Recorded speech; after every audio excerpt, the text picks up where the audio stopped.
Hello friend, नमस्ते, प्रणाम। अपने कृष्णा लोकगीत के चैनल में आप सभी का स्वागत करते हैं और वेलकम करते हैं।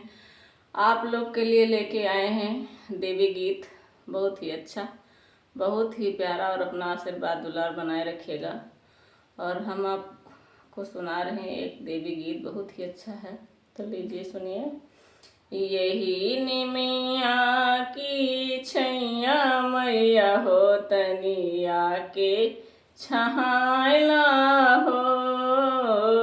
यही निमिया की छैया मैया हो, तनी आके छहायला हो। आके छहाला, तनी आके छहाला, आके छहाला, तनी आके छहाला।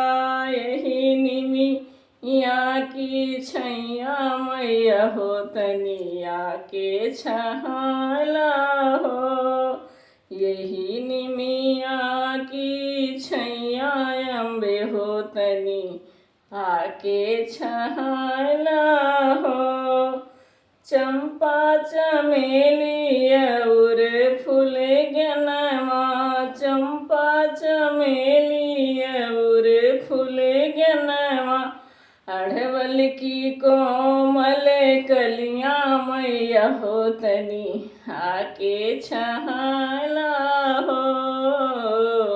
अढ़वल की कोमल कलियां मैया हो, तनी आके छहाला हो। यही निमिया की छैया मैया हो, तनी आके छहाला हो। यही निमिया की छैया मैया हो, तनी आके छहाला हो। रेशम की डोरी चंदन का पलनमा, रेशम की डोरी चंदन का पलना, रची रची तुहका झूलैबै मैया हो, तनी आके छहाला हो। रची रची तुहका झूलैबै मैया हो, तनी आके छहाला हो। यही निमिया की छैया मैया हो, तनी आके छहाला हो। गंगा जमुनवा से जल भरी लैबै, जल भरी लैबै, हम जल भरी लैबै। गंगा जमुनवा से जल भरी लैबै, जल भरी लैबै, हम चरण पखरबै, चरण पखरबै माई, चरण पखरबै, चरण पखरबै माई, चरण पखरबै।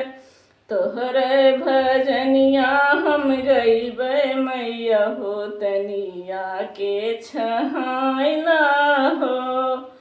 तोहरे भजनिया हम गइबै मैया हो, तनी आके छहाला हो। सुफल मनोरथ पैबै मैया हो, तनी आके छहाला हो। सुफल मनोरथ पैबै मैया हो, तनी आके छहाला हो। यही निमिया की छैया मैया हो, तनी आके छहाला हो।